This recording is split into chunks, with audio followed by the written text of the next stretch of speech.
Салям алейкум, вітаю, це проєкт «Обличчя вільного Криму». І перш ніж ми почнемо, закликаю вас підписатися, поставити вподобайку і написати нам коментар. Сьогоднішня моя гостя – журналістка Олександра Єфименко. Салям алейкум. Алейкум салям. Олександра Єфименко – українська кореспондентка, репортерка. Народилася в Криму у місті Джанкой. Більшу частину життя прожила в місті Севастополі. Навчалася в Київському міжнародному університеті за фахом журналістика. 4 роки працювала в окупованому Росією Криму, зараз працює як воєнна журналістка. Спеціалізується на тематиці порушення прав людини на окупованих територіях, переважно займається темами політичних в'язнів і військовополонених. Ми з тобою знайомі вже достатньо давно. Мені здається, ми познайомились, коли я якось прийшла на одне засідання в Криму. Розкажи, будь ласка, в чому полягала твоя робота і як все це для тебе розпочалось? Коли ти вперше з'явилась на цих засіданнях? Коли сталася окупація Криму, це була для мене персональна історія, персональна трагедія. І питаннями окупованого півострову я як журналістка займаюся 10 років поспіль. Але в листопаді 2017 року я поїхала працювати в Крим безпосередньо як кореспондентка від Радіо Свобода, проєкту «Крим Реалії» і Суспільне Крим пізніше. Зараз про це вже можна говорити, тому що на півострів я не їжджу. І я пропрацювала там 4 роки під псевдонімом. Там, де юре, умовно кажучи, де-факто, а вже ж мене було прекрасно помітно на півострові, як і всіх незалежних журналістів, нас було не так багато. І, власне кажучи, в 2017 році я вперше приїхала в Крим працювати як незалежна кореспондентка. Тебе ж до цього досвіду не було? Працювати саме на судових засіданнях журналістів? Ні.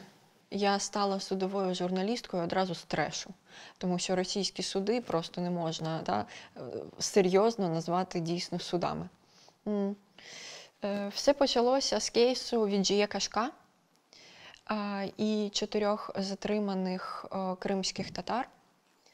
І зі мною я працювала тоді на радіо «Мійдан», це кримсько-татарське радіо, яке через окупацію вони переїхали в Київ і почали працювати в Києві. І там на Мійдані зі мною працювала дівчина. І до цього її брата затримала окупаційна влада в Криму. А в 2017 році, в листопаді, все правильно, в листопаді, так? Мені здається чомусь, що це було раніше. Це було в листопаді. Затримали її батька, і тоді вбили учасницю Кримсько-татарського народного руху Віджія Кашка. Вона не померла в кареті швидкої допомоги, вони її вбили, тому що вони, я маю на увазі співробітники Федеральної служби безпеки Російської Федерації, тому що коли вони на літню жінку одягнули на наручники і дуже, скажімо так, жорстко її затримували, в неї не витримало серце. Тому я вважаю, що ця смерть на них також. Так. І 4-літніх чоловіків тоді затримали за абсолютно політичними мотивами. Я як журналістка, яка працює з судовими документами, які стосуються окупованих судів, можу сказати про це 100%. І тоді я була просто знайома з цією дівчиною, чого брата, а потім батька затримали. І я просто пам'ятаю її стан після затримання батька. Я тоді сиділа на новинах на радіо, я вела свою програму на Мійдані і періодично читала новини українською мовою. І я зачитувала цю новину про затримання її батька. Я просто дивилась на її стан, і я розуміла, що так не може більше продовжуватись. Я більше розповідати про окупацію, знаходячись в Києві, не можу. Це була твоя ініціатива? Так. Ти сама просилась поїхати? Я не просилась поїхати, я прийшла, в мене була знайома, яка працювала на той момент на «Крим Реалії». Я попросила її познайомити мене з головним редактором цього проєкту Володимиром Притулою. Прийшла до нього і сказала: «Пане Володимире, мене звуть Олександра, я їду в Крим, я можу працювати або з вами, або без вас». Він сказав: «Ти будеш працювати з нами». Все. І рішення було ухвалено дуже швидко. Буквально через пару днів я звільнилася з радіо і підписала контракт з Радіо Свободою. І пропрацювала я там так 4 роки. Саш, чим ти керувалася на той момент і що мотивувало тебе робити ці матеріали, ризикуючи своєю свободою? Коли я обирала цю професію, а в мене, я за фахом журналістка, тобто я вивчилась на цю професію, я її свідомо колись обрала, я дуже хотіла в цю професію, і я прекрасно розуміла, куди я йду. Я не хочу умаляти якихось заслуг своїх колег, які, наприклад, працюють над якимись фешн-темами, або в більш спокійній журналістиці, якщо так можна сказати, так? Але я прекрасно розуміла, що це не моя зупиночка, і репортерська журналістика в контексті тих подій, які відбуваються в моїй країні, це прям моє. Те, що відбувалося і продовжує відбуватись в Криму, це те, що відбувається у моїй країні. Більше того, це відбувається в мене вдома. І я не дуже розуміла, як можна це проігнорувати. До того ж, як я казала, що я цікавлюся і займаюся темою політв'язнів рівно з того моменту, як вони вперше з'явилися в Криму, а це був березень 2014 року, коли затримали першого політв'язня в Криму. І працювати там – це просто мати трішечки більше доступу і бути трішечки ближче до теми, якою я опікувалась весь цей час. Як ти запам'ятала 14-й рік? Яким він для тебе був? Ти знаєш, вся справа в тому, що коли окуповували Крим, я не була вдома. І це, напевно, найбільше, про що я шкодую зараз. З іншого боку, цілком можливо, що якби я там була і була в якомусь активному протестному русі, або працювала як журналістка, я просто більше не мала можливості туди приїхати і відпрацювати весь той час, що я працювала на півострові. Так вийшло, що після Революції Гідності вона якось так мене вразила, тому що мені було 19. Робота під час Революції Гідності була моїм першим досвідом репортерським. Тобто, вперше як репортерка я почала працювати на Майдані. І, як я зараз кажу, коли сталася окупація Криму, точніше, коли Російська Федерація окупувала Крим, я зализувала рани після Майдану. І я дуже погано пам'ятаю цей рік. Я пам'ятаю тільки одне, що я посивіла в одну ніч. Тому що коли стався початок анексії, так, і оголосили про те, що буде референдум, так званий. В березні ж. В березні, так. От в ніч. І я ще тоді, Боже, наївне дитя.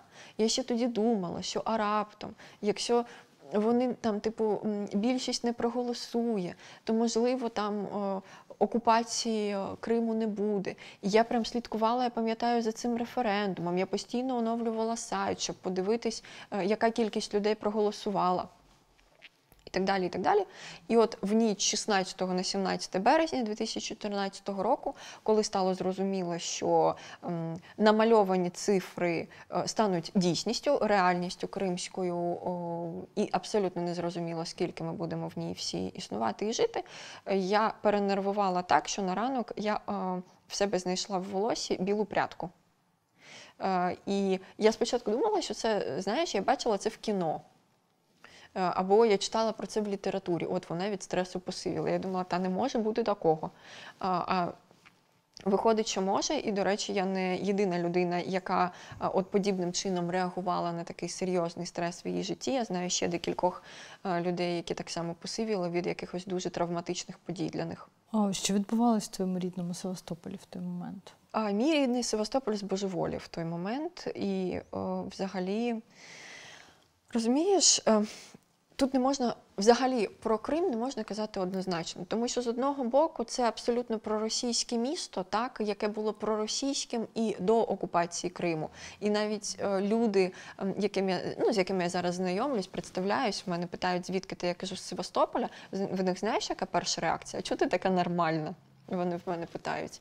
Тому що це дійсно місто, яке напічкане було російськими наративами, якось за межею навіть того, наскільки був напічканий російськими наративами Кримський півострів. А з іншого боку, в нас є Ігор Мовенко, який Так, це активіст, який під час окупації Криму виходив на протести під пам'ятник Тарасу Шевченку, якого за політичними мотивами арештовували, який навіть відсидів певний час в СІЗО, і зараз він зі зброєю в руках захищає нас від російської навали знову. Так? І це теж про Севастополь. Тому розказати однозначно про одне місто, так, майже неможливо. От з Севастополя, мені здається, те саме. До цього ми знімали випуск з Фівзі Мамутовим, який є депутатом Одеської обласної ради. Він теж з Севастополя, ти з Севастополя. Мене, правда, дуже цікавить, як можна в такому... Ми ж всі розуміємо, що нас формує в тому числі те, що нас оточує. Ви вчились там в школі, ваші сусіди, однокласники, друзі. Скільки Росія туди вкладала грошей? Ну, просто я, навіть не живучи там, про це знаю. Як ви там зберігали свою ідентичність, як ти там формувалася як українка, ну, тобто твоя українська ідентичність? Я тобі розповім просто декілька історій, так, з яких можна буде зробити висновок. По-перше, мені дуже пощастило, тому що в мене дуже адекватна мама. Я не можу сказати, що ми там були супер проукраїнські, я, значить, з дитинства в вишиванці, і прапор України стояв в мене на столі, а вже ж ні. Цього не було. Але в мене супер адекватна мама, яка, наприклад, кожне 9 травня нас зі школи тягали на це побєдобєсіє. Ось це, ну, в сенсі колоною пройтися. Коли школяри мали йти колоною, та ось ці георгіївські стрічки вони на себе чіпляли і так далі. Значить, кожне 9 травня мама писала мені записку: то я хворію, то я у бабусі в селі, в мене нема бабусі в селі, то я поїхала, то в мене ще... Вона щоразу щось придумувала, щоб я не йшла туди і не брала в цьому участь. Сказати, що я туди рвалась, я туди не рвалась. Я взагалі не дуже люблю людей. І, власне, і вона от в такий спосіб так мене якось трішечки відмежовувала від такої кристалізованої пропаганди, проросійської пропаганди.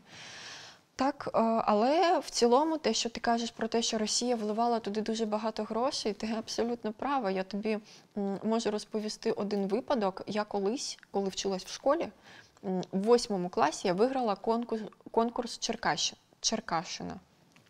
Це такий літературний конкурс. Знаєш, чим мене нагородили за перше місце? Поїздкою в Смоленськ. І вгадай, що ми робили в Смоленську? Правильно, ми ходили по музеях Великої світової війни. Прекрасно. А чому твоя мама це робила? Тому що вона не любить совок. Тому що вона жила при Радянському Союзі, її молодість пройшла при Радянському Союзі, вона формувалася при Радянському Союзі, вона виросла в совєтській родині. І, знаєш, зазвичай, якщо таке стається, то людина діє або так, як її батьки, або, ну, типу, як вопреки. І от вона вирішила, що їй абсолютно не подобається той світ, в якому вона росла і формувалася. Вона не хотіла такого для своєї дитини. Як в цілому твоя сім'я відносилась, ну, і ти, будучи, я не знаю, що там школяркою, до корінного народу Криму, кримських татар? Чи знала ти, хто це? Чи знала ти історію? Можливо, мама тобі щось розповідала? Як ти взагалі, твоє перше знайомство, скажімо так, з кримськими татарами? Мені дуже соромно в цьому зізнатися, але я не знала нічого про кримських татар, окрім того, що вони були і жили зі мною, вчилися, так, ми грали в м'яч поруч. Я бачила, я не знаю, в мене є подруга з ім'ям Аліме. Так, зі мною за партою сиділа дівчина в хіджабі. Але питаннями про те, хто це в контексті ідентифікації і яка в них історія, я не задавалася. І я скажу тобі, що на той момент система нашої освіти не особливо цим опікувалася. Якщо дні Голодомору ми якось вшановували, пам'ятали і говорили про них в контексті шкільної програми, то про роковини депортації кримсько-татарського народу майже не згадувалось. А вже ж в Сімферополі, біля Каменю, в Джанкої, так, в мене там родина моя живе. На 18 травня збирались люди у Джанкої і в Сімферополі, власне, на вокзалі. І пару разів там мій батько кидав щось на кшталт. Опять тут татари мітингують. І один раз він сказав, коли ми їхали Кримом, і він вперше сказав про самозахоплення земель, тому що там будувалися будинки. Я не дуже зрозуміла, але, відверто кажучи, тут треба віддати, і мене це не дуже красить, я і не особливо вникала. В контекст трагедії кримсько-татарського народу я поринула, коли я для себе Крим втратила. Я маю на увазі, коли його окупували. І тоді проблема і горе кримсько-татарського народу, про нього, по-перше, стали більше говорити, а по-друге, воно стало ближче. Тому що ти ніколи не зрозумієш певну трагедію, якщо ти сам цього не переживеш. Я це пережила в 14-му. Кримські татари переживають це втретє. При Катерині, при Радянському Союзі і от зараз те, що відбувається за допомогою Російської Федерації. Ти тільки що сказала, що там освіта не дуже багато приділяла уваги кримським татарам, але там дуже багато приділялось уваги, мені здається, оцім радянським наративам, знаєш, на кшталт того, що говорив твій батько. Але зараз мене дуже тішить те, що ми, як мені здається, як я спостерігаю це, почали позбуватись всього цього. Як ти спостерігаєш? Як змінюється зараз українське суспільство? Чи достатньо Україна приділяє увагу нашому з тобою рідному півострову? Я не дуже люблю говорити за всіх, тому що я не знаю, що це більше соціологія. Тому говорити за все суспільство я вже ж не можу. Але якщо відштовхуватись від моєї бульбашки, то мене радує те, що я бачу серед людей, з якими я комунікую, спілкуюсь, дружу, працюю, так, навіть якщо це не стосується теми Криму, я маю на увазі моя робота. Тому що питанням Криму, як деокуповані території, почали приділяти більше уваги, але мені здається, це, знаєш, така робота вопреки, тому що велика частина інших територій України в нас окупована. В нас кілька областей окуповано. Так? І якщо я зараз боюся помилитися в цифрі, але, по-моєму, 20% території України в нас зараз під російською окупацією. І зрозуміло, що коли це сталося з іншими областями, іншими містами, ПМТ і селищами, то люди пішли дивитися в попередній досвід. Я дуже добре пам'ятаю, як на початку повномасштабного вторгнення за пару днів мені написала одна дівчина, вона не з Криму і взагалі ніяким чином не дотична до Криму, але вона мені написала: скажи, будь ласка, а як це втратити все і все залишити? Мене це розізлило просто страшенно, тому що, по-перше, тоді ось цей наратив того, що війна буде, він просто був в повітрі, і там хтось вірив, хтось не вірив, хтось готувався, хтось не готувався. А хтось знав, ми з мамою готувалися, тому що ми вже це переживали один раз, втрату дому. І я тоді шалено розлютилася і кажу: ти зацікавилась тим, що ми переживаємо всі і переживали весь цей час всередині, тільки тоді, коли це торкнулось особисто тебе. Насправді я, або може торкнутись, так, особисто тебе. Насправді, повертаючись до попереднього питання, я сама така. Ти в мене питала про кримських татар, так, що я там знаю про трагедію кримсько-татарського народу, та нічого я не знала. Нічого. Слухай, я не те, що виправдовую, але це нормально, людина так складена. Поки вона сама не переживає якийсь досвід, вона, мені здається, не в змозі до кінця зрозуміти людину. Я коли говорю зі своїми знайомими і кажу, що мені пахне Кримом, я уявляю собі, мені іноді здається, що от пройшов дощик, що так пахне в моєму дворі. Що от я лягаю спати, так пахне моя постіль там в будинку моїх батьків. І я, мені здається, так просто собі згадую це все. І коли я розповідаю, звісно, це така щемлива історія, да? Але мало хто може це до кінця зрозуміти, окрім тих, хто в 14-му році ще лишився якби своєї батьківщини. Я думаю, що так. Ти з жовтня 21-го не була? З листопада 21-го. З листопаду. Ти з листопаду... Тобто я пропрацювала прям рівно 4 роки. І більше після цього ти туди їхала, 4 роки ти працювала. Чому ти звідти поїхала? Тому що мене почали залякувати там, і треба почати спочатку. Коли ти незалежний журналіст в окупації, це завжди дуже великий ризик. І а вже ж щоразу, коли я перетинала адміністративний кордон, я потрапляла під допити. Ну, це були дуже якісь такі дурні допити, тому що щоразу я сідала просто перед людиною в російській формі і оце розповідала свою біографію по 15-му колу, розумієш? Як мене звуть, скільки мені років, куди я їду. А що найцікавіше, іноді ця людина навіть не змінювалась, тобто я його вже впізнавала.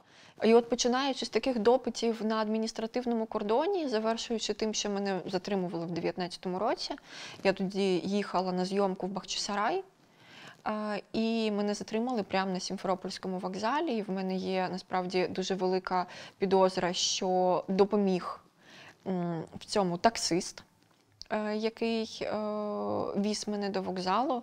І, як потім мені пояснили незалежні адвокати, які залишаються і продовжують працювати в Криму, служби таксі в Криму дійсно співпрацюють з співробітниками силових структур. А в листопаді 21-го року була остання крапля спроб мене залякати на півострові. Вся справа в тому, що до цього мого колегу, журналіста Радіо Свободи Владислава Єсипенка, затримали в Криму. Його 2 доби катували струмом, а потім на нього сфабрикували справу про незаконне перевезення вибухівки і посадили в СІЗО, в Сімферопольське. І тоді, от саме в останнє відрядження, я приїхала до нього на суд. Тому що починалися суди по суті, і я дуже хотіла потрапити до нього на засідання і, по-перше, його висвітлювати, а по-друге, щоб показати йому, що він не сам. Мене не пустили до нього на суд, але він мене побачив. В сенсі, я зайшла, його завели ось цей акваріум, так, судовий, і він мене бачив декілька секунд, поки суддя озвучував мені своє рішення, що він мені забороняє, значить, відвідувати судові засідання і не пускає мене на засідання до мого колеги. Але я щоразу на кожен суд приїжджала, просто сідала в кав'ярні напроти залу суду. В мене був доступ, скажімо так. Це на Воровського? Так. В мене був доступ до того, що звучало в суді. І я от прямо в процесі, поки йшов суд, я писала якісь репортажі так, з цієї кав'ярні. А потім, коли його виводили, я підходила до зали, до будівлі і махала йому рукою. Ну, прям, щоб він бачив, тому що ось цей момент того, що до тебе приїжджають і тебе підтримують, він дуже важливий для людей, які так знаходяться в неволі в російській тюрмі. Вийшло так, що коли я приїхала в це відрядження, через тиждень я якраз таки виходила їхати до Влади Єсипенка на судове засідання, а я тоді залишалася у свого батька за місцем своєї прописки. А в мене приватний будинок. І я виходила, відкрила хвіртку, і мені під ноги випали 2 штучні гвоздички з чорною стрічкою. Я одразу набрала свого адвоката, він мені сказав, ну дивись, ти або зараз дуже спокійно збираєш речі, їдеш і більше ніколи не повертаєшся, або на свій страх і ризик допрацьовуй своє відрядження, далі будемо дивитися, що робити. Але це виключно на твій страх і ризик. Я ухвалила рішення допрацювати відрядження, воно в мене було 2 місяці, по-моєму, я мала знаходитись в Криму на той момент, я запланувала собі. Я допрацювала 2 місяці це відрядження. Нічого такого більше не відбувалося? Зараз дорозповідаю. Виїхала з Криму і буквально через пару днів в місце, де я знаходилась, бо я змінювала, скажімо так, локації, так, де я залишалась. От в місце, де я знаходилась, прийшли співробітники поліції. І дуже довго розпитували в людей, господарів цього місця, хто я така, чим я займаюсь, з ким я спілкуюсь, хто до мене ходить в гості і так далі, тому подібне. Стандарт. Так, але тоді ми зрозуміли, що це все. Тобто, от вони мені дали виїхати, я думаю, що вони просто дали мені виїхати. І явно продемонстрували, що краще тобі сюди не вертатися. А я не дурна, я все з першого разу розумію. Не з першого, але розумію. Як твій батько відреагував? Він не в курсі. А як так? Ти була хіба не в нього? Я була в нього, але я вийшла зранку сама їхати на суд. Ти йому не сказала? Ні. Ніхто не знав. Точніше, як? Знала моя дуже близька подруга, яка дуже багато мені допомагала в Криму. Знав мій адвокат і все. Тобто батько не знав, тому що, мені здається, його б не особливо тронула ця історія. Мама не знала, тому що вона в мене і так сива, навіщо мені її ще додавати сивого волосся, так? Тому що те, що вона в моральному плані пережила, мені здається, поки я їздила в Крим, це якийсь там рівень неймовірний, так? Неймовірний рівень стресу. Ніхто не знав. Всі дізналися тільки коли я приїхала в Київ. Тому що, розумієш, якби до мене не прийшли тоді співробітники поліції, я б ще раз поїхала. Просто візит співробітників поліції явно дав мені, я проконсультувала зі своїм адвокатом, ще декількома адвокатами, так, чій думці я довіряю. І всі вони одноголосно сказали, що краще тобі не вертатися. З ким ти зараз там підтримуєш зв'язок? Слухай, в мене там залишилось дуже багато друзів. Так сталося, історично склалося, що в мене проросійська родина, майже вся. Мама давно живе в Києві зі мною, так, і вона з моменту, в сенсі, окупації Криму, вона виїхала звідти одразу в 2014 році. Родина в мене проросійська, і в мені немає ось цього, як, це ж рідна кров. Вони мені не рідна кров більше. Вони обрали не мене, а любов до Російської Федерації. Яка вона рідна кров? Тому зараз я вже ж дуже тужу і сумую за своїми друзями, які лишаються там. Я неймовірно за них переживаю, і я дуже хочу з ними обійнятися. Слухай, це така розповсюджена історія, що люди не підтримують своїх близьких, тих, які говорять там своїм родичам в Росії, що на нас летять ракети. Ви розумієте? І в нас йде війна, наших дітей вбивають, нашу інфраструктуру просто знищують. І вони кажуть, це неправда. Росія не бомбить мирні міста. Як це працює? Слухай, я уявлення не маю, що в них в голові, тому що, на щастя, я ніколи не була на їхньому місці, і я дуже сподіваюся, що ніколи не буду на їхньому місці. І сказати тобі відверто, я не хочу з'ясовувати. Тобто, я знаю декілька історій, коли для деяких людей ось такі дуже полярні погляди з близькими людьми, так, з родиною, вони дуже травматичні. Мені байдуже. Мені стало байдуже рівно в той момент, коли в мене за вікном лунали вибухи, а там одна близька мені людина казала про те, що я не хочу говорити про політику і ні про що погане. Серйозно? Я не буду з'ясовувати, що в тебе в голові. В мене немає на це ані часу, ані наснаги, ані якогось там бажання. Так? Це просто ці люди йдуть з твого життя, і мені прекрасно. Просто це ж означає, що їх пропаганда працює в декілька разів краще. Краще, 100%. Тому що мені здається, що Україна ніколи не вливала велику кількість коштів в пропаганду. Ми вливаємо кошти в незалежні медіа, в нові якісь проекти, в нові формати. Все те, в що вливає гроші нормальна демократична країна. Або країна, яка прагне стати демократичною за всіма стандартами. А Росію ти не назвеш демократичною країною. Росія – імперія.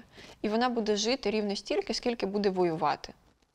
Або сама зі своїм народом, або з іншим народом. От стільки, скільки буде тривати в Росії війна, стільки вона буде жити. В Празі на початку... Венедіктов. Так, Венедіктов. В нього там мала відбутися лекція. Олексій Венедіктов – це головний редактор «Ехо Москви». І ти, значить, побачила цю афішу, що в нього буде лекція. Почнемо з того, що в мене був дуже поганий настрій. Боже, тебе треба боятись, коли в тебе поганий настрій. Відмінила просто Олексія Венедіктова. Ну, насправді не я скасувала Олексія Венедіктова, його скасували абсолютно нормальні люди, які сиділи по той бік екрану. Але все по порядку. В мене був поганий настрій. Я ввечері сиділа вдома і побачила в когось інформацію про те, що в Празі пройде лекція Олексія Венедіктова, головного редактора видання «Ехо Москви». Я просто, щоб був зрозумілий контекст, ця людина розповідала про те, що а ми не можемо, от як, навіть російською не хочу говорити, коротше, малося на увазі, що він розповідав, що, але от в Криму теж є люди, які хотіли в Росію. І от як ми з ними, як ми з їхньою волею. І коли я це побачила, я була обурена, я була ще більш обурена на той момент, і я тоді зв'язалася з організаторами цієї лекції, а точніше з приміщенням, де вона мала відбутися, тому що контакти були тільки цього приміщення, цієї зали. Написала їм листа, пояснила, хто я така, пояснила, що чому я вважаю такі лекції зараз неприйнятними. Вони і тоді були неприйнятними, тому що Крим окупований 10 років. А зараз, під час повномасштабного вторгнення, вони ще більш неприйнятними стали. Доклала скріни його заяв з приводу Криму як окупованої території і загалом всієї України. І мені надійшла відповідь про те, що вони подякували мені за листа і написали, що Олексій переніс свою лекцію на інший час, але ми йому просто цю лекцію наступного разу підтверджувати не будемо. Ми, не хочемо з ним співпрацювати. Чому важливо себе поводити от саме так, як ти себе тоді поводила? Знаєш, я от зараз, мене, звісно, анафемія зараз придадуть за ці слова, але я тобі чесно скажу. Росіяни, які такі чіткі пропагандисти і які чітко відстоюють свою таку проросійську, військову позицію, вони викликають в мене більше поваги, я перепрошую за це слово, ніж хороші руські, які розповідають, що от це Путін винен у війні, а ми за мір, але гроші на ЗСУ ми донатити не будемо. Ми дамо гроші на відбудування школи в Дніпрі. А те, що цю школу в Дніпрі рознесуть ваші ж російські військові, буквально там, я не знаю, за кілька днів, після того, як ви її відбудуєте. Але ні, ми от на армію, ми проти оружия. Ми за мір, ми за все хороше, проти всього плохого. І в нас є, значить, незалежні медіа. Чесно, в Росії принаймні були незалежні медіа, зараз я не особливо слідкую, але це точно не «Ехо Москви». Незалежне медіа – це Грані. Медіа, у якого, по-моєму, 2 статті за екстремізм. От вони незалежні. А «Ехо Москви» – не незалежне медіа. І, відверто кажучи, я дуже проти того, щоб комусь розповідати, як треба себе вести. Так, от, наприклад, з ними.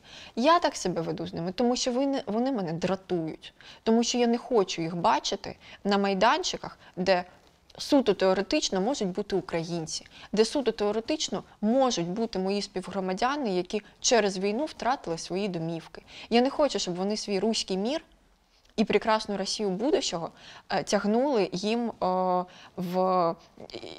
їхнє інформполе, так? Тому що я людина, яка жила в російському інформполі. От ми з тобою поверталися так сюди в студію і говорили про це. Наджія, спитай в мене зараз про літературу, я не знаю, Латинської Америки, і я тобі сходу не назву. Ані автора, ані там поета якогось. Спитай в мене зараз про російську літературу, наприклад. Я тобі зараз насиплю тут прізвище і розкладу повністю. Це ж так само. Я не знімаю з себе провини. Мене не забанили в Гуглі. Я могла весь цей час вивчати якісь інші культури, так? Інші країни, культури інших країн. Але вся справа в тому, що суспільство було навколо мене настільки русифіковане, що зараз єдине, чого я хочу, це здихатися від них. Просто здихатися. Ми колись жартували з моєю подругою, на що б ти поміняла знання російської мови. Дійшли до того, що на ріжок з морозивом ми поміняли. Ну, от мені рожок з морозивом, я готова забути російську мову, чесно. Я дуже різні думки чую з приводу хороших русських. Деякі беруться там не те, щоб захищати, але кажуть, він адекватний абсолютно. Він визнає, що Крим – це Україна. Він визнає, що зараз не СВО, а війна. Він визнає там те-то, третє, десяте. Він визнаний в Росії іноагентом і вже давним-давно там не живе. Що говорити таким людям, які все ще слухають російську музику, дивляться російськомовний контент? Ну, треба розділити це питання на дві компоненти з приводу людей. Вся справа в тому, що я абсолютно вірю в те, що іноді трапляються люди з російським громадянством, які випадково народилися не там. Є приклад в українській літературі, це Марко Вовчок. Вона росіянка за місцем народження, але українка за власним вибором. Так само, як і... А ти знаєш, що в тебе є абсолютно твоя моя Олександра Єфименко? Олександра Єфименко.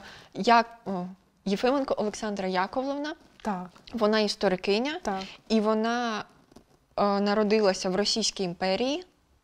Так, в Російській імперії. І вона обрала свідомо бути українкою. Так. До речі, я була на її могилі. Вона похована в Харківській області. Буває таке. Але таких людей, в сенсі зараз, таких росіян дуже мало. Наприклад, я одразу приводжу приклади адвокатів, які свідомо захищають наших політв'язнів. Типу російські адвокати, які не бояться і захищають наших політв'язнів весь цей час окупації Криму. В мене нема до них претензій. В мене є подруга Катерина, про яку я постійно жартую, що Кать, тебе просто лелека не доніс, знаєш, викинув десь в Москві. Тому що вона дійсно, вона така українка за власним вибором, незважаючи на те, що народилась в Росії. І це окреме питання.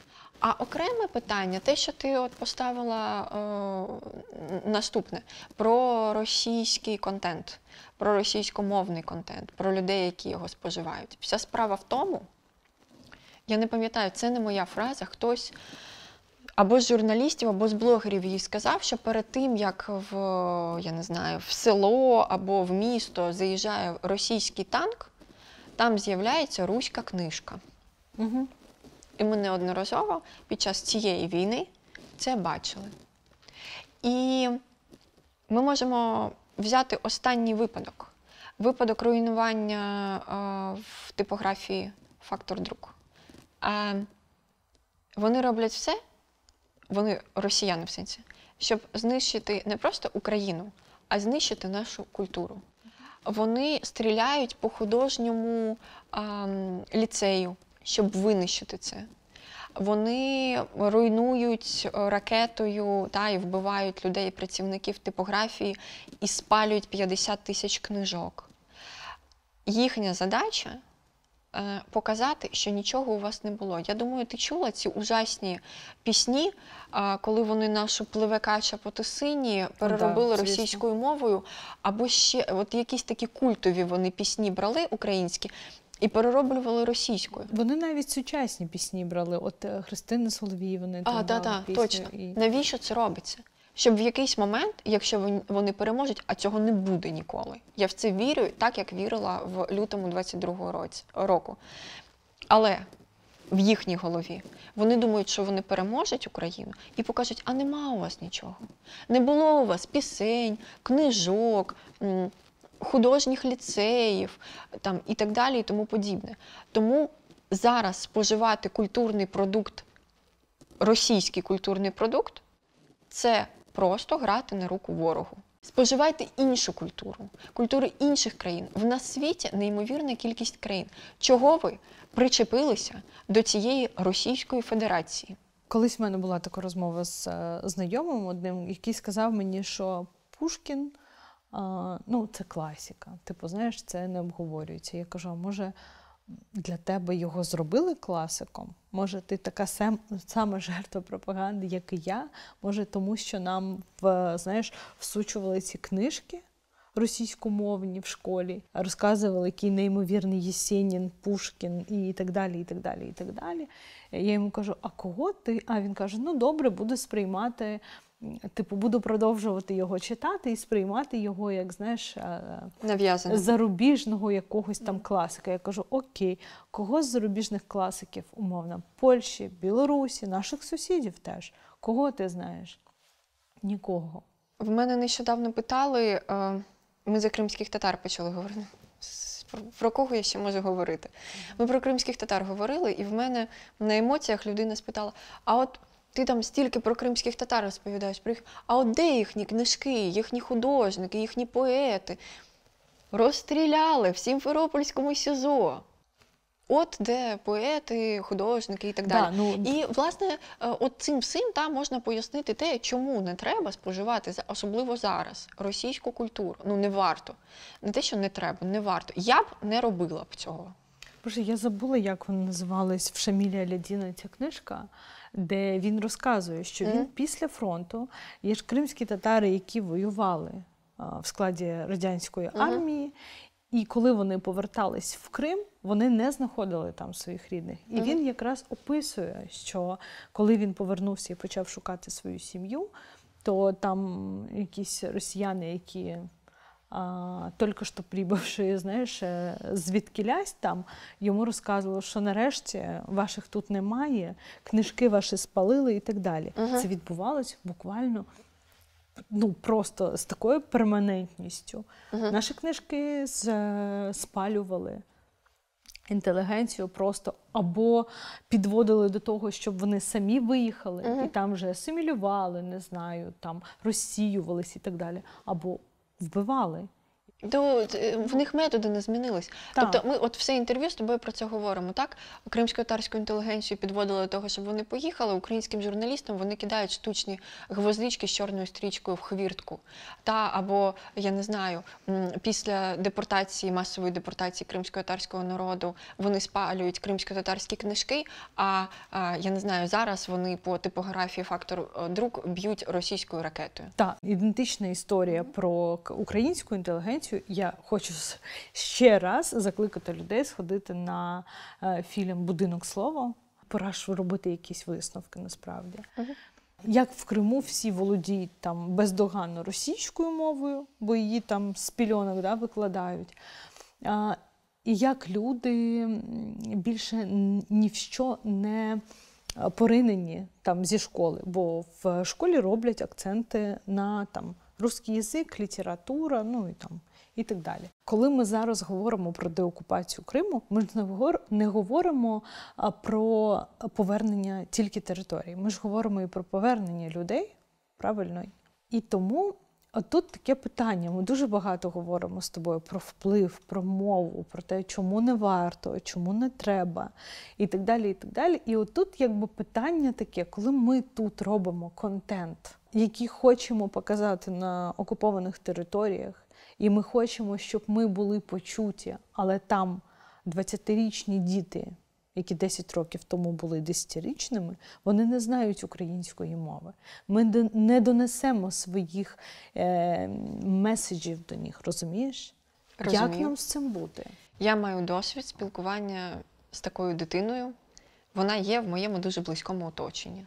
Дитина, яка перебуває в окупації зі своїх 5 років, і продовжує знаходитись там, вона дуже дорога мені, я дуже дорога їй. І ми намагаємось з нею шукати якісь моменти, які можуть нас об'єднувати. Саш, не всім дітям повезло, ти не в усіх є. Як бути А пишіть мені, я всім буду відповідати. Ти розумієш? Я жартую. Так, я розумію. І я розумію, що ти говориш про дуже глобальну, дуже серйозну, про дуже серйозне питання. І ти ставиш питання, як нам бути, а я кажу тобі, я не знаю. І я скажу тобі більше, ніхто не знає, що зараз робити. Тому що особливо зараз розмірковувати, а вже ж ми будемо це робити. І це нормально. Але зараз для мене розмірковувати на тему, а що буде після деокупації, трішечки наївно. Тому що я не уявляю, яким ми отримаємо Крим в результаті. Він буде цілий або ні? А там будуть наші улюблені місця або ні? А там лишиться від нього щось або ні? А вже ж я уявляю собі, що він залишиться цілий, і так далі, і так далі. Але ми не знаємо, що ми отримаємо в результаті з цього місця. Це ж не означає, що ми не маємо боротися за уми цих людей зараз? 100%.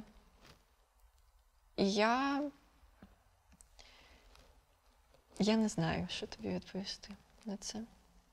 Я думаю, що людина, думаюча, яка хоче якусь інформацію для себе зрозуміти, вона вміє перекладати в Гуглі, ну правда, або там в Яндексі, що там в них. Вона може знайти щось, прочитати, знайти, так, і перекласти, прогнати це через перекладач і прочитати це російською мовою. Тому що ти абсолютно права, в нас є діти окупації, які не знають російської мови, і їх не можна за це винити. Не можна, вони жертви цієї окупації. Української мови, не знаю. Ой, да, це я мрію свою озвучила просто. А вже ж, я думаю, що людина, яка прагне щось дізнатись, вона це зробить.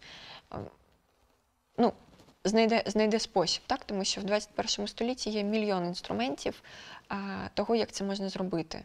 Якщо ти в мене прямо спитаєш, чи варто нам робити контент, я маю на увазі медіаконтент, ми з тобою як колежанки, російською мовою, я тобі скажу ні. Я не вважаю, що ми маємо робити контент російською мовою для того, щоб задовольнити необхідність в інформації у людей з окупованих територій. Я думаю, що ці люди, якщо захочуть, вони знайдуть спосіб зрозуміти і прочитати.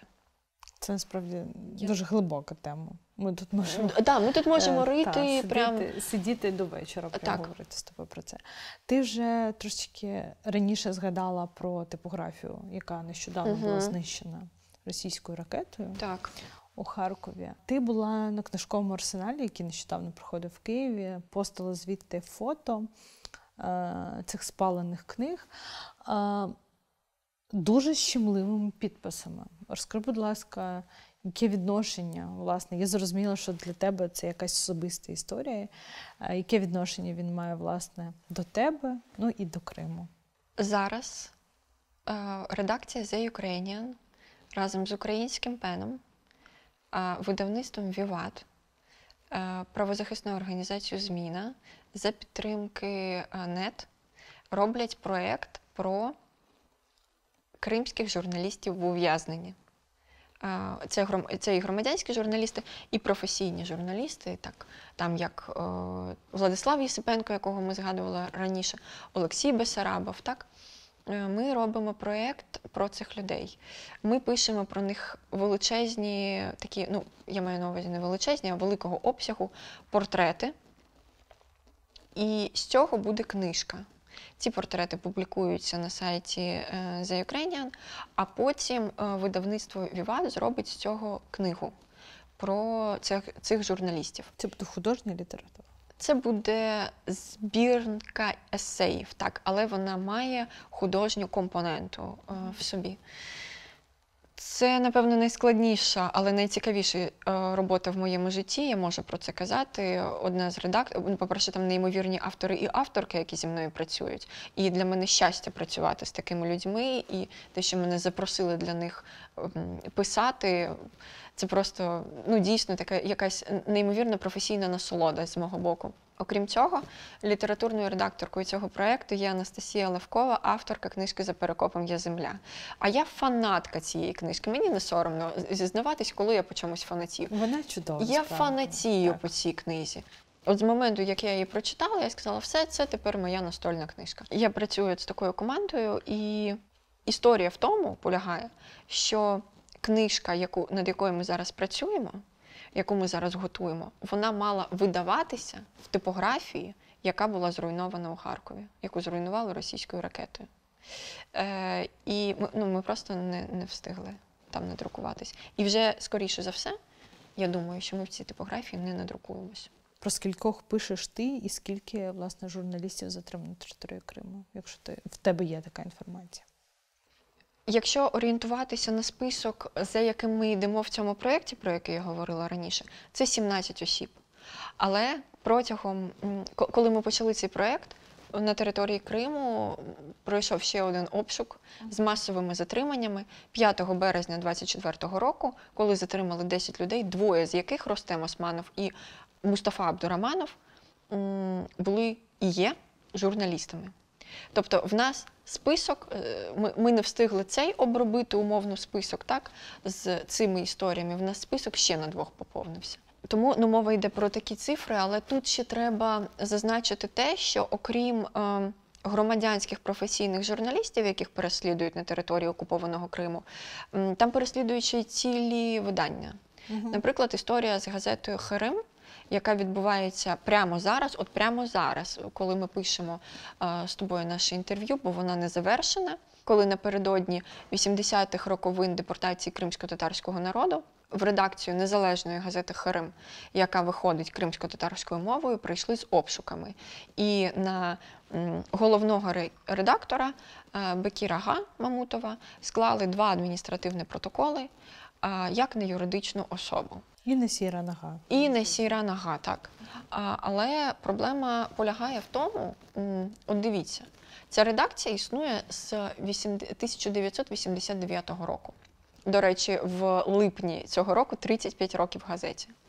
Вона виходить кримсько-татарською мовою. Її тираж, по-моєму, 4 тисячі примірників, якщо я не помиляюсь. От уявіть собі, на них складено 2 адміністративні протоколи. Один 13.15 за зловживання свободою слова. Окрема любов в лапках – це назва цієї статті – зловживання свободою слова. І другий – це, якщо я не помиляюсь, 20.3 – це за дискредитацію Збройних сил Російської Федерації. Так от, враховуючи той факт, що ці адмінпротоколи були складені на газету «Херем» як на юридичну особу, в них санкція штрафу може бути від 300 до 500 тисяч рублів. Порахуйте, скільки це, які це збитки для газети. Так, тому що, я поясню, тому що санкція за статтю 13.15 на юробличчя там 30-50 тисяч, а от за дискредитацію Збройних сил Російської Федерації стаття, так, адміністративна, там от такий просто якийсь, я не знаю, драконій штраф, так, саме на юрособу, якщо ми про неї говоримо, а ми говоримо саме про неї, бо в протоколі це вказано. Який це збиток для редакції і який це удар буде для редакції фінансовий, так, якщо російський окупаційний суд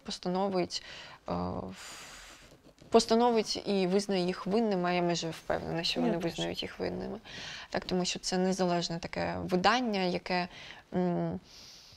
багато років працює, чесно працює на інтереси свого народу. Але я дуже сподіваюся, що вони відновлять свою роботу, бо це, правда, дуже важлива газета для нас. В який Крим ти би хотіла повернутися? Яким він має бути в твоєму ідеальному світі? Зараз, мені здається, мене придадуть анафемі 2.0 по другому колу. Тому що я завжди казала про це і продовжую про це говорити. Я вважаю, що наявність кримсько-татарської національної автономії в складі України – це єдина модель, так, в Криму, при якій я б погодилась жити там. В сенсі, я все роблю для того, щоб повернутися додому. Це таке моє суто егоїстичне бажання. Тобто я не просто виконую роботу як журналістка, але ще я просто дуже хочу додому. Але я не вважаю, що якщо Крим не буде мати статусу кримсько-татарської національної автономії, це буде правильним рішенням. Я поясню чому. Будь-який народ, особливо настільки пригнічений імперією з боку, руками імперії, як кримські татари, а в нас ще є 2 корінних народи, це караїми і кримчаки, вони менш чисельні, але ми не можемо про них також забувати. Будь-який народ не може мати розвитку без своєї землі. Але в тому числі він не може мати розвитку без певних законних підстав. Наприклад, щоб кримсько-татарська книжка видавалася в необхідній кількості, так, і для того, щоб надрукувати якийсь кримсько-татарський, я не знаю, збірку поетичну, не треба було шукати донорів, а певна кількість бюджету виокремлювалась з держави. Для того, щоб в парламенті були представлені інтереси кримсько-татарського народу в достатній кількості, так, коли там активно обговорювали тему кримсько-татарської національної автономії, тоді казали про те, що 1/3 парламенту має бути представниками або там кримсько-татарського народу, або меджлісу кримсько-татарського народу. Ну, загалом зрозуміло, так, про що йде мова. Я думаю, що, по-перше, це мінімальна плата, яку ми можемо віддати, щоб віддячити кримсько-татарському народу, по-перше, за те, що це такий кістяк, який досі бореться з російською окупацією і продовжує там знаходитися в різний, в мирний, виключно мирний спосіб, але вони продовжують там знаходитись, це робити. Кримські татари зараз зберігають не завдяки, а вопреки, як то кажуть, свою культуру, свої традиції, і гру кримсько-татарську. Так нещодавно випустили. Лагода, дуже класно. Я грала.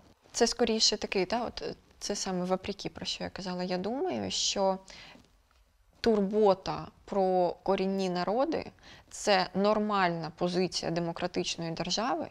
І я б хотіла жити в державі, яка піклувалася про корінні народи рівно так, як про український народ, та і мене як представницю, як українку, представницю, скажімо так, громадянку, так, України. Тому що мені було б дуже соромно зайти зі своєю подругою в книгарню, і щоб в мене була книжка українською, яку б я хотіла там собі почитати, взяти, а вона б не знайшла там собі книжки кримсько-татарської.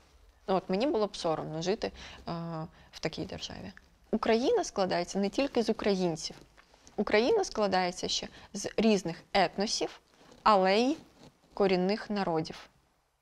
І от корінні народи, як представники іншої культури, наприклад, вони мають мати, я перепрошую за тавтологію, свої права. І якщо ви хочете жити в прекрасній, незалежній, свободній Україні, будь ласка, давайте не забирати ці права в інших народів. Тому що в сенсі ми, і українці, і кримські татари, зараз виборюємо цю свободу для себе зі зброєю в руках. Давайте, будь ласка, на березі не говорити про те, що після нашої перемоги ми заберемо привілеї свободи в одного народу і віддамо ці привілеї тільки іншому народу. Якщо ви вважаєте, що Крим – це Україна, вам доведеться розуміти, що Крим – це дім не тільки для українців. Крим – це в першу чергу дім кримських татар, караїмів і кримчаків. Прекрасно, що там є українці. Прекрасно. Але це їх дім. Де твоє місце сили в Криму? На Тарханкуті. Я дуже люблю взагалі цю місцину. І в один час я, не професійно, але займалась дайвінгом. І це прям те, що мені дуже подобається. Сподіваюся, що я колись до цього повернусь. В мене поганий зір. Це було на Тарханкуті? Ні, на Севастополі. В мене поганий зір. Я не боюся собак, але я їх побоююсь. Особливо собак, особливо господарів, які не тримають своїх собак на повідках. І я йшла в Севастополі набережною, і мені здалося, що за мною женеться собачка. І я від неї побігла. З'ясувалося, що це сміттєвий пакет, його вітер ніс, і він летів за мною. Я думала, що за мною собака женеться. Є на Тарханкуті місце, там колись затонув суховантаж Ібрагім Якім. Турецький суховантаж, там вижив екіпаж, але от так сталося, що там таке дно, що він напоровся на рифи, і частина цього суховантажу, вона лишилася у воді. І я плавала до цього суховантажа, я навіть на нього вилазила, пірнала з нього, бачила його і фотографувала, і поблизу. Класно, шматок корабля затоплений в морі, прям, неймовірне якесь видовище таке. І я постійно сідала так, щоб його бачити, особливо там на заході сонця. Це було дуже гарно, в мене прям є низка світлин з маяком тарханкутським і оцим шматком затонулого судна. Його підірвали росіяни цього року, по-моєму, цього року або минулого року. Розумієш, коли ми говоримо, це я виключно за себе зараз кажу, коли ти просиш мене рефлексувати на якісь спогади, це достатньо боляче робити, особливо зараз, тому що абсолютно не зрозуміло, коли я повернусь додому і чи повернуся взагалі. А друге, знаєш, Наджія, я за що не візьмуся, а русня там вже щось спортила мені. Тому мені набагато простіше розповісти якусь, знаєш, фанову історію про як я бігла від пакету по Севастопольській набережній, ніж занурювати себе в стан абсолютної рефлексії і ностальгії. Я не можу в ньому довго жити, тому що він мене вибиває з себе, а мені не можна себе вибивати з себе. Мені треба працювати, мені треба донатити, і мені треба продовжувати писати, говорити і боротися за людей, які знаходяться в російській неволі. Бо я думаю, що свободи заслуговують усі.